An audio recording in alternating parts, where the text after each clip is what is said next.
सर्वेभ्यो नमो नमः। कक्षा में उपस्थित सभी सदस्यों का आदर सहित अभिवादन एवं स्वागत भी। सभी सदस्य अपने अपने इष्टों का ध्यान करें। माता गायत्री के मंत्रों का एक बार उच्चारण अवश्य कर ले। साथ ही अपने प्रेरणा के स्रोत एवं अपने गुरुजनों को भी अंतर्मन से अभिवादन कर ले। हम लोगों के द्वारा प्रतिदिन कुंडली फलादेश पर आधारित कक्षा आयोजित की जाती है। अभी जो विषय वस्तु चल रहा है, हम लोग कुंडली के ग्रहों को पहचानने का प्रयास कर रहे हैं कि कुंडली के कारक ग्रह कौन होते हैं, मारक ग्रह कौन होते हैं, बाधक ग्रह कौन होते हैं। इस पर आज की कक्षा में हम लोग चर्चा करेंगे। उदाहरण कुंडली यहाँ पर सामने एक प्रस्तुत भी है। उससे पहले कल की कक्षा में हम लोगों ने ग्रहों के नैसर्गिक शुभग्रह और नैसर्गिक पापग्रह पहचानने का प्रयास हम लोगों ने किया था। साथ ही भावेशों के आधार पर भी कौन से ग्रह शुभग्रह होते हैं, कौन से ग्रह पापग्रह होते हैं, इसको भी हम लोगों ने पहचानने का प्रयास किया था। तो आज हम लोग आज की कक्षा में सबसे पहले इस कुंडली में कौन से ग्रह शुभग्रह का काम कर रहे हैं, कौन से ग्रह पापग्रह का काम कर रहे हैं, आज की कक्षा में पहले हम लोग यह देख लेंगे। फिर उसके बाद में कुंडली के कारक मारक बाधक ग्रहों का हम लोग पहचान करेंगे और उस पर भी हम लोग ये ग्रह कब हमें अच्छा फल देते हैं, यदि कारक हैं तो कैसे कब अच्छा फल देंगे, मारक है तो क्या समस्या देंगे, बाधक है तो क्या समस्या देंगे, इस पर भी हम लोग चर्चा करेंगे जहां तक हो पाए। तो सूर्य नैसर्गिक रूप से जो यहाँ पर लिखा हुआ है, सभी ग्रहों का हमने नाम लिखा है। आप लोग भी अपने पेपर पर इस प्रकार की सारणी बना लेंगे। यहाँ पर नैसु लिखा है। नय का मतलब कि नैसर्गिक शुभग्रह है या नैसर्गिक अशुभ ग्रह है, यह हो गया। और यहाँ पर जो सु लिखा हुआ है, तो भावेशों के आधार पर ये कौन से शुभग्रह है, कौन से अशुभ यानी कि कौन से पापग्रह है, इनको हम लोग आज की कक्षा में पहले श्रेणी वाइज करेंगे। तो एक एक ग्रह करके हम लोग चलते हैं, आगे बढ़ते हैं। यदि कोई कक्षा में नया और हमारे प्रतिदिन की कक्षा में शामिल होना चाहते हैं तो स्क्रीन पर दिख रहे नंबर पर व्हाट्सएप पर कक्षा में कंटिन्यू हो सकते हैं, या इस वीडियो के डिस्क्रिप्शन में भी हमने अपने व्हाट्सएप समूह का लिंक दे दिया, वहां से भी आपको क्लास में शामिल कक्षा हमारे समूह में शामिल हो सकते हैं। यदि आपको कक्षा अच्छी लगती है तो इस वीडियो को अपने मित्रों के पास में भी शेयर करें। और इसके बाद में अब हम लोग चलते हैं विषय वस्तु की तरफ। तो विषय वस्तु यह है कि कौन से सभी ग्रहों को पहचानना है, जैसा कि अभी कुछ क्षण पहले हम लोगों ने चर्चा भी किया है। तो सबसे पहले सूर्यदेव। तो यह सूर्यदेव नैसर्गिक शुभग्रह नहीं है, इसलिए इनको अशुभ ग्रहों की श्रेणी में हम लोग 9 का निशान लगाते हैं। चंद्रमा, ये नैसर्गिक शुभग्रह हैं, परंतु स्थिति के आधार पर इनमें शुभता अशुभता होता रहता है, मतलब पक्ष बल इनका प्रधान होता है। तो इस उदाहरण कुंडली में पहचाना जाए कि चंद्रमा कहाँ है। तो इस उदाहरण कुंडली में चंद्रमा यहाँ पर है और सूर्य यहाँ पर है। तो नैसर्गिक रूप से यह छीन हुए या क्या हुए, पापग्रह कहलाएंगे या शुभग्रह इस कुंडली के लिए?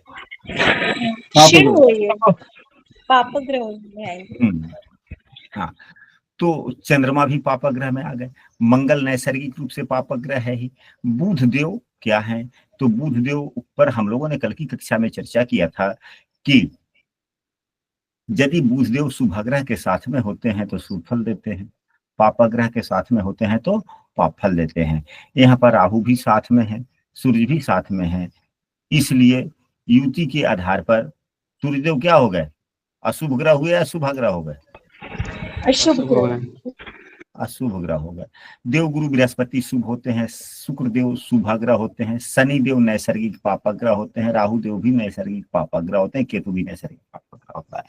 चलिए, तो हम लोगों ने नैसर्गिक पापग्रह शुभाग्रह को हम लोगों ने पहचान लिया। अब यहाँ पर हम लोग देखते हैं कि भावेशों के आधार पर इनमें से कौन से शुभाग्रह है। तो सूर्यदेव को सबसे पहले देखें, सूर्यदेव की राशि कौन है? सूर्यदेव की राशि कौन सी होती है? 5 नंबर। हाँ, हम यहाँ पर नीचे लिख भी दे रहे हैं। सूर्यदेव की जो राशि होती है वह 5 नंबर होता है। चंद्रमा की राशि 4 होती है। उसके बाद में मंगल की राशि 1 और 8 होता है। बुध देव की राशि जो होती है 3 और 6 होता है। बुध के बाद में गुरुदेव की राशि 9 एवं 12 होता है। शुक्रदेव की राशि 2 एवं 7 होता है। गुरु शुक्र, शनि देव की जो अपनी राशि होती है 10 एवं 11 होता है। जिन सदस्यों को राशि याद नहीं है यहाँ से देखकर नोट कर सकते हैं, याद कर सकते हैं, या प्रतिदिन जो क्लास कक्षा होती है जैसा कि आप लोग यहाँ पर अभी देख रहे हैं, यह जो सारणी है इसी पर हम लोग ग्रहों को स्थापित कर प्रतिदिन कक्षा करते हैं, जिसमें सभी ग्रहों की स्वराशि लिखा गया है, सभी ग्रहों की उच्च राशि, सभी ग्रहों की नीच राशि, सभी ग्रहों की मूल त्रिकोण राशि भी लिखी गई है और सभी ग्रहों की शत्रु राशियां भी लिख दी गई है। जब हम लोग कक्षा करेंगे तो इसी प्रकार से सारणी बनाकर हम लोग करेंगे। अब यहाँ पर देखा जाए भावेशों के आधार पर सूर्यदेव क्या है, तो भावेशों के आधार पर यह शुभाग्रह नहीं है, ये अच्छे फल प्रदाता हो गए, यह अलग की बात है, लेकिन इनके गुण में बदलाव नहीं आया। जब ये केंद्र में भाव के स्वामी होते तो ये अपनी क्रूरता भूल जाते, लेकिन ये केंद्र भाव के स्वामी नहीं है, इसलिए क्रूरता इन्होंने नहीं भूला। तो यह क्या रह गए, अशुभ के अशुभ ही रह गए ना। कल की कक्षा में हम लोगों ने यही पढ़ा था ना कि केंद्र भाव में यदि कोई ग्रह की राशि पड़ती है तो वे अपने स्वभाव को भूल जाते हैं। तो क्या सूर्यदेव की राशि केंद्र भाव में है? नहीं गुरुदेव, नहीं। हाँ, लेकिन त्रिकोण भाव के स्वामी होने से शुभता आ गया, क्योंकि त्रिकोण भाव के स्वामी शुभ फल देते हैं। तो फिर हम लोगों ने यह भी पढ़ा था ना कि त्रिकोण भाव के स्वामी शुभ फल देते हैं, पढ़ा था हम लोगों ने कि नहीं पढ़ा था? पढ़ा था। तो उस आधार पर क्या होगा, ये शुभ फल प्रदाता हो गए।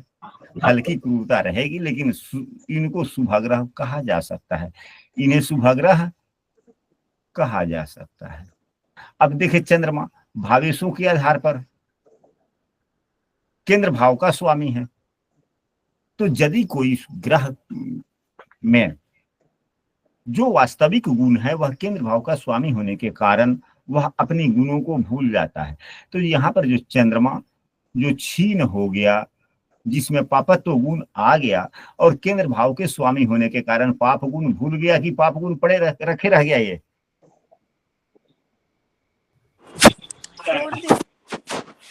पाप गुण इसका समाप्त हो गया, भूल गया। क्योंकि हम लोगों ने कल की कक्षा में यह पढ़ा था कि यदि कोई ग्रह केंद्र भाव का स्वामी हो जाता है तो अपने वह नैसर्गिक गुणों को छोड़ देता है, भूल जाता है।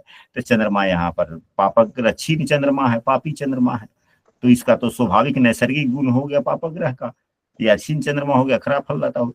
लेकिन यह जो है केंद्र भाव के स्वामी होने के कारण अपने नैसर्गिक गुणों को भूल गया। तो जब नैसर्गिक गुणों को भूल गया तो अच्छा हो गया ना, पाप गुण तो अब देगा नहीं, तो यह शुभ हो गया। अब आते हैं मंगल। मंगल क्या है, मंगल लग्नेश है, लग्नेश सदैव शुभाग्रह होता है, लग्नेश सदैव शुभ ग्रह होते हैं, शुभाग्रह होता है, इसलिए ये भी शुभ हो गए। अब बुधदेव को देखा जाए कि क्या है, एक तो नैसर्गिक या पापग्रह हो गए, और भावेशों के आधार पर तीसरे भाव के भी स्वामी बुरे फल देते हैं एवं छठे भाव के भी स्वामी बुरे फल देते हैं। तो बुधदेव क्या हो गए, अशुभ हो गए या शुभ हो गए? अशुभ अशुभ हो गए, अशुभ हो गए। अब देवगुरु बृहस्पति की बात करते हैं, तो देवगुरु बृहस्पति की एक राशि यहाँ पर है, नवम भाव में है, और एक दूसरी राशि यहाँ पर है। तो कल की कक्षा में हम लोगों ने क्या पढ़ा था, कल की कक्षा में यह पढ़ा था कि यदि किसी यदि किसी हम लोगों ने यह पढ़ा था कि यदि किसी ग्रह की दो राशियां हों और वह एक 12वें भाव का भी स्वामी बनता है, तो दूसरी राशि जिस भाव में होता है उस भाव के अनुसार वह फल दे देता है। तो फिर अब देखा जाए क्या हो गया, तो यहाँ पे शुभ भाव है, तो शुभ फल नवम भाव के भी स्वामी अच्छे फल देते हैं, यानी कि शुभ फल देते हैं, यह भी अच्छा हो गया, एवं नैसर्गिक रूप से भी अच्छे हैं, तो यहाँ पर निशान लगाया जाए शुभ पर। अब आते हैं शुक्रदेव पर, तो यहाँ पर देखा जाए कि शुक्रदेव कैसे फल देते हैं, तो दूसरे भाव के स्वामी साहचर्य गुण फल देते हैं, यानी कि जिस ग्रह के साथ में होंगे उस ग्रह के जैसे फल देते हैं। तो मंगल एवं चंद्रमा के साथ में है, ये नैसर्गिक पापक ग्रह है, एवं शुक्रदेव की केंद्र भाव में स्वामित्व है, और यह इनकी मूल त्रिकोण राशि है, तो ये अपनी शुभता को ज्यादा भूल गए, यानी कि शुभत्व तो कम हो गया, और नैसर्गिक पापग्रह के साथ में है, तो यहाँ पर शुभ ग्रह हुए या शुक्रदेव या अशुभ ग्रह हो गए, अशुभ ग्रह हो गए। शनि की बात की जाए तो शनि नैसर्गिक रूप से अशुभ ग्रह है, भावेशों के आधार पर क्या यह शुभ ग्रह है। तो यहाँ पर देखा जाए कि शनिदेव की 10 नंबर की राशि केंद्र भाव में है, जिसके कारण इनकी अशुभता में कमी आ गई, परंतु ज्यादा फल तो अपने मूल त्रिकोण राशि का देंगे। उदाहरण स्वरूप यदि आप ही के पास में 2 घर हो, संतान ही 2 हो, माता पिता तो खैर सभी संतान पर बराबर अपना स्नेह रखता है, हम भी हैं रखने का प्रयास करते हैं, लेकिन कहीं ना कहीं मन के अंदर किसी एक संतान के लिए, या यदि 2 मकान आपके हों एक ही शहर में, तो किसी न किसी एक मकान पर थोड़ा सा ज्यादा अपनापन दिख जाता है, या लगाव थोड़ा ज्यादा हो जाता है कि नहीं हो जाता है। जी गुरुदेव। तो वही बात है, यह इनकी जो मूल त्रिकोण राशि है यहाँ पर ज्यादा लगाव है, यहाँ कम है। तो इनकी जो पापत्व गुण है वह कम खराब हुआ, कम नष्ट हुआ, लेकिन 11वें भाव के स्वामी होने से पाप गुण और बढ़ गया, ज्यादा फैला। तो कुल मिला जुला करके ओवरऑल शनिदेव भावेशों के आधार पर शुभाग्रह हुए या पापग्रह, पापग्रह ही हो गए। अब देखा जाए यहाँ पर राहु देव के बारे में पुस्तकों में यही वर्णित है कि राहु देव जिस राशि में होते हैं उसके गुण, जिस ग्रह के साथ में होते हैं उसके गुण को लेकर चलते हैं। तो राहु देव यहाँ बुध देव के पास में साथ में है, तो बुध देव नैसर्गिक रूप से अशुभ ग्रह है, सूर्य देव भी नैसर्गिक रूप से क्रूर ग्रह है, और उन्हीं के साथ में राहु है। तो साहचर्य गुण के आधार पर थोड़े खराब फल हो गए, एवं बुध देव की जो राशि है बुध देव भी अशुभ फलदाता यहाँ पर है। तो राहु देव अशुभ हुए स्थिति के आधार पर भी अशुभ अशुभ।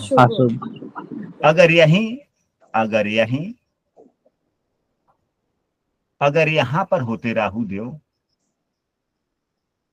तो शुभग्रह के साथ में है, शुभग्रह की राशि में है, तो कुछ शुभता रहती, लेकिन फिर भी राहु तो राहु है, छाया है, राहु तो राहु है, यह दूसरे किसी के गुणों को यह अवशोषित कर लेता है। राहु सदैव पाप फलदाता कहा गया है, परंतु भावेशों के आधार पर जिस ग्रह के साथ में होता है, अगर शुभग्रह के साथ में होता है तो राहु अच्छा फल भी देता है।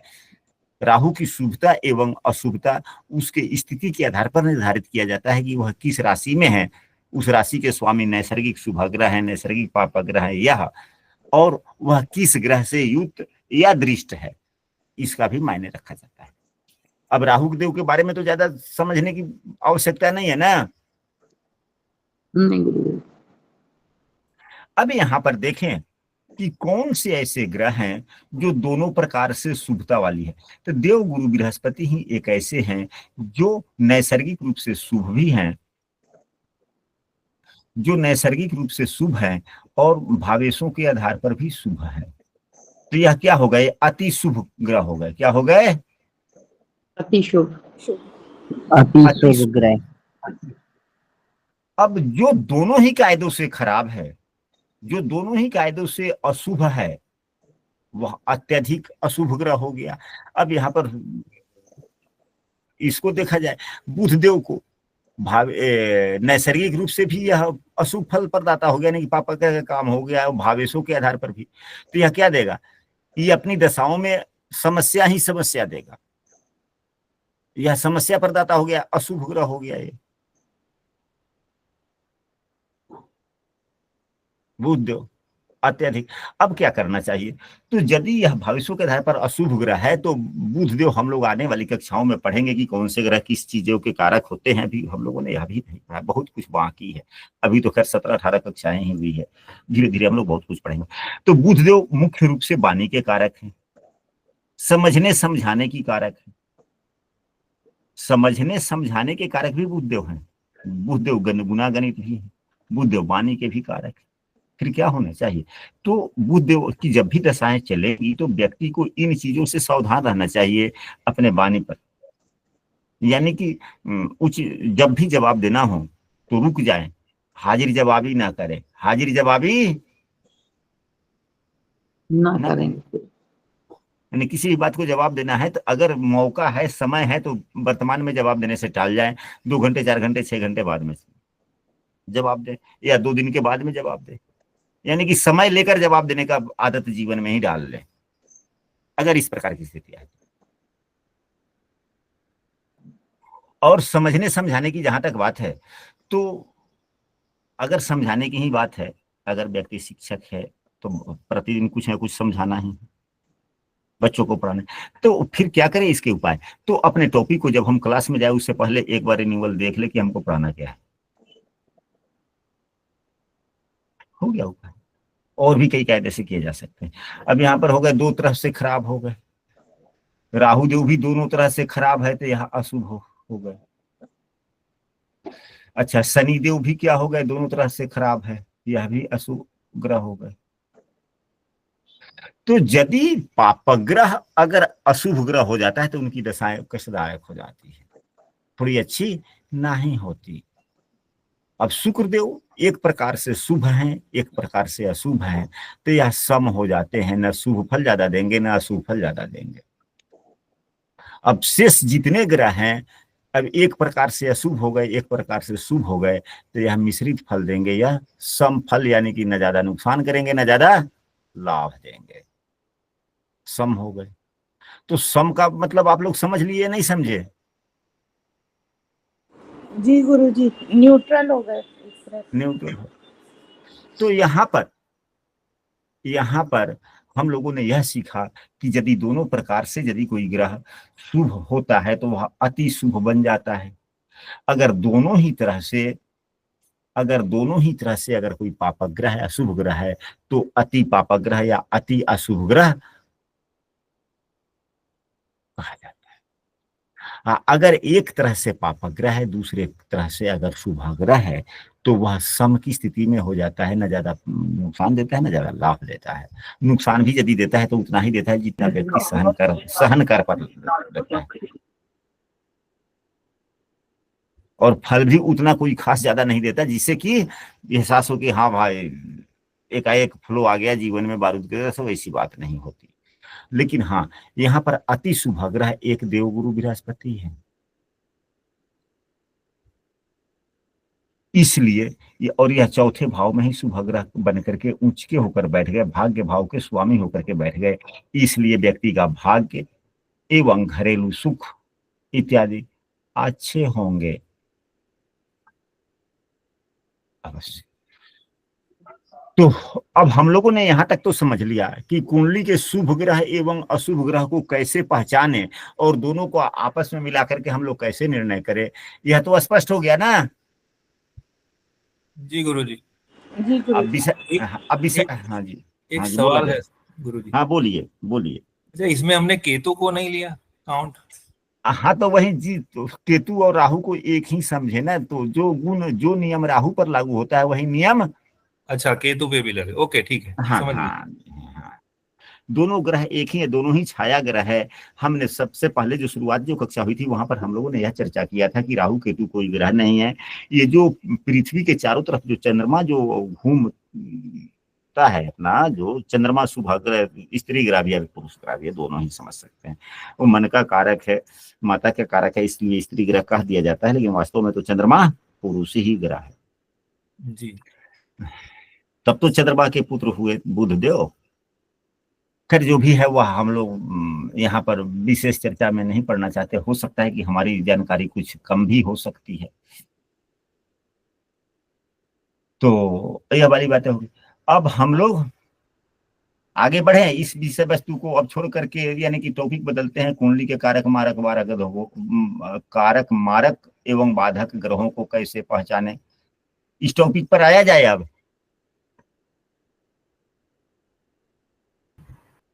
जी। तो अब हम यहाँ के वर्तमान की स्थितियों को हम मिटाते हैं। हो गया।